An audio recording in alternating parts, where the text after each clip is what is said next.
The opening round of the 25 season is a mere few hours away, with the first practice session about to commence down under in Melbourne. And of course, it is a very exciting time for teams, drivers and fans alike, as we will finally see the pecking order of how the 25 season will initially shape up. Now, there are of course a few variables at play with regarding how that pecking order will look. Number one is the weather, of course, and just the circuit in of itself. And there is also a very interesting graph which is highlighting a very particular interesting aspect with regarding to one team. All of that is followed very shortly. So let me begin with my pecking order for this weekend. And that is really where I want to begin. The pecking order, but highlighted through this very interesting graph. Now, if we take a look at this graph, what you will note, this is from the start of the ground effect era in 2022, all the way up until last year. So quite a relative sample size to go off of here.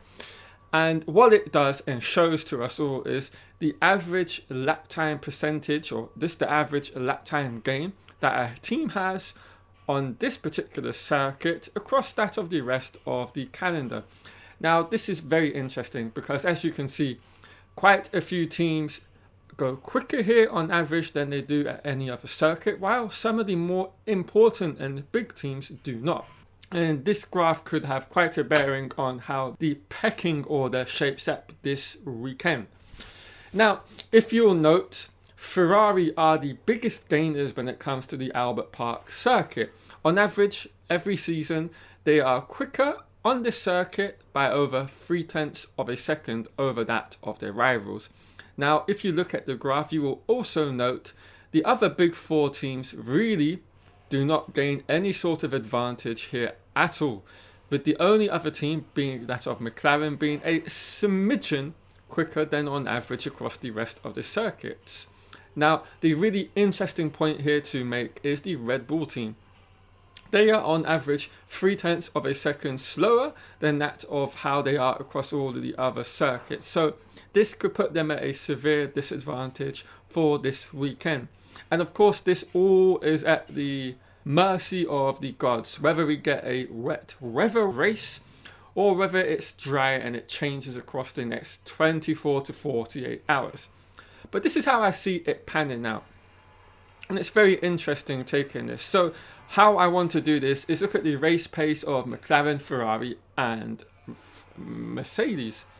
And look at the day 2 lap times that they did in Bahrain a couple of weeks ago. Now, on that particular day, we could quite clearly see on average the McLaren team were 3 to 0.4 of a second quicker across the opening 2 stints of their race distances. Now, the really interesting thing to note when it comes to the first stint is that this was done on the C3 tyre. And this C3 tyre is coming to Melbourne, and it will be the hard tyre for the weekend. So this could have quite an interesting bearing, particularly with this graph. So as we know, on average, McLaren were 3 to 0.4 quicker than that of Ferrari. Now, based on the historical data which we've got on screen now, that deficit could be wiped out entirely, and we could be looking at a situation where we have McLaren and Ferrari head to head, nip and tuck, with less than 0.1 of a second between them lap on lap.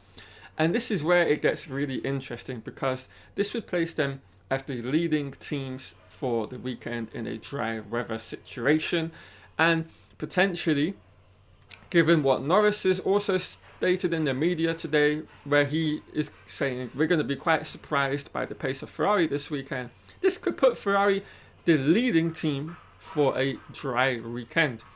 Followed very closely behind by McLaren, Mercedes, maybe 3 or 0.4 still behind them, and then Red Bull another 0.5 second or more behind that. So we would have in a dry situation a pecking order of Ferrari, McLaren, Mercedes, Red Bull. That's how I see it could be potentially panning out this weekend. But of course, we know that it's going to be more than likely with an over 80% chance of a wet weather race on Sunday. So that's going to have a complete 360 with regards to how I perceive the pecking order will be. And I have this for two reasons. The historical situation with regarding the race wins in wet weather, but also just the drivers within each of these teams.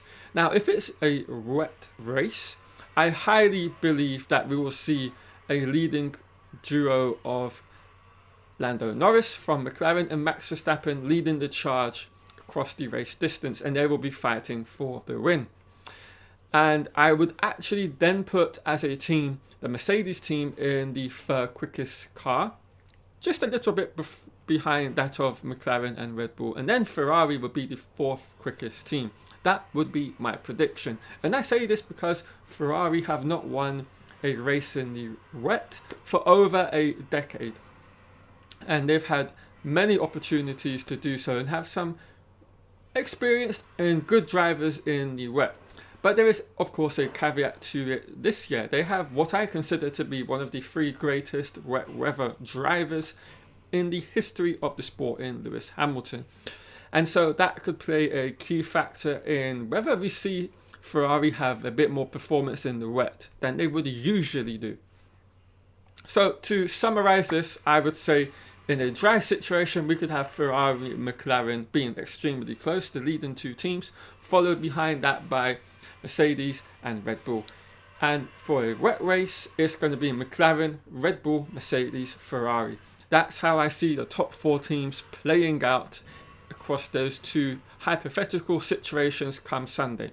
Now, for the rest, I would say we've got a situation of Alpine, based on how they ended last season, very closely followed by Williams, Aston Martin, Haas, and then the Racing Bulls, with the Sauber team bringing up the rear, as they will do across every single type of situation if things go as planned. So yeah, it's going to be a very, very interesting Grand Prix weekend, and one that I think is going to be full of excitement and twists and turns for the teams. And I cannot wait for it to begin. Alright guys, I'm going to wrap this video up here. Hope you've all enjoyed it. If you have, do of course leave a like on the video and do share it across all the social platforms that you're on. It does help greatly with regarding the video. And if you're new, of course, do subscribe and turn on notifications for all future content on the channel. Alright everyone, I will see you a little later today with another Formula 1 video, but this time on the upgrades teams that have bought for the first race. See you all then.